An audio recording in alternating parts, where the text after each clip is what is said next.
Okay, so I'm at the Star still. A lot of you know that. But now it's time for everybody to get the truth and not just what the news and media want people to hear. I'm tired of hearing all this from the news about how horrible things are and how, it's supposedly management, it's supposedly the owners. It's time to come out with the truth.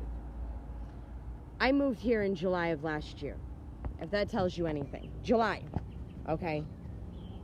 Lake Cecile didn't go down until November of last year. When Lake Cecile went down, the power went out, the water went out. They ended up moving us over here to the Star. Tina came on New Year's Eve. Before Tina came, it was already in disarray. The previous owner had fired her entire staff the day before Thanksgiving last year and never gave them their final paycheck. She was working her employees 56, 80 hours a week, didn't care, and wasn't paying them overtime. There was a lot that happened then. When Tina came, there was a lot of things that needed to be repaired, a lot of things that needed to be done. We only had 47 occupiable rooms here at the Star. By June, there was 107. Now, we have no power, we have no water. We're struggling because people couldn't pay their rent during coronavirus. Now, mind you, back in January when Tina first took over, she had to pay the previous owner's bills before she could pay ours.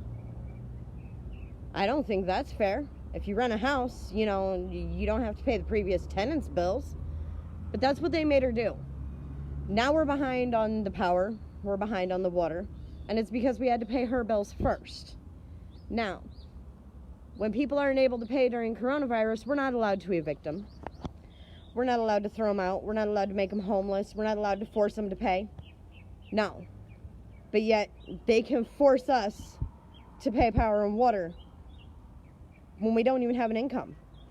How's that fair? Since power and water went off, we've had many, many nonprofits coming in here.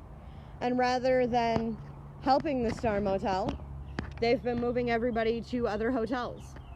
Now, I've even heard from some of the families that after a week, they can't afford it, so they have to come back here.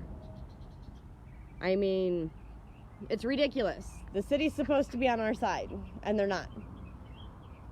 They broke into the business owner's apartment. They stole computers. They stole clothing. Stole a lot of stuff. What did the city or the police department tell me? I didn't know who did it, and I couldn't pinpoint exactly when they broke in, so there was nothing I can do. Well, now we filed another police report because someone went into the apartment and actually videoed the apartment trying to say it was abandoned. On top of it, the city came in and helped us clean up trash.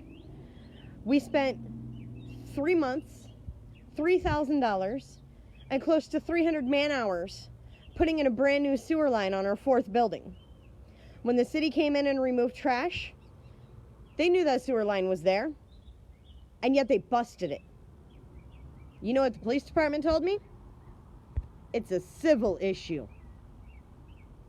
A civil issue. So if I go to the police department, I rip up their water lines and destroy them. It's a civil issue, right? You can't arrest me? No. I'm just doing what my boss told me is what they tell me. How's that fair? We started cleanup. We removed already a gigantic dumpster. And this is because somebody came in after the city cleaned up and took all of our dumpsters as well.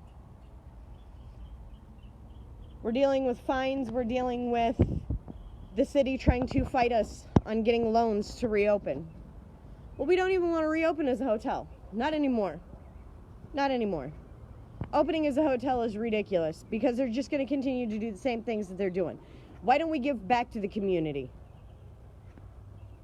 Tina wants to turn this into transitional housing, which I see we could do. That's something that Osceola County needs. Before coronavirus hit, Tina went and stocked with groceries, diapers, wipes, clothes for the people that needed it. And yet, they broke into her apartment and stole it. Well, you know, it is what it is. But pulling together as a community is what we need to do. And Star Motel has been considered, I guess you could say, the burden of the county. We are a county within inside of a county, because all the people that are here, that have been here, and even some of those that have moved out, that are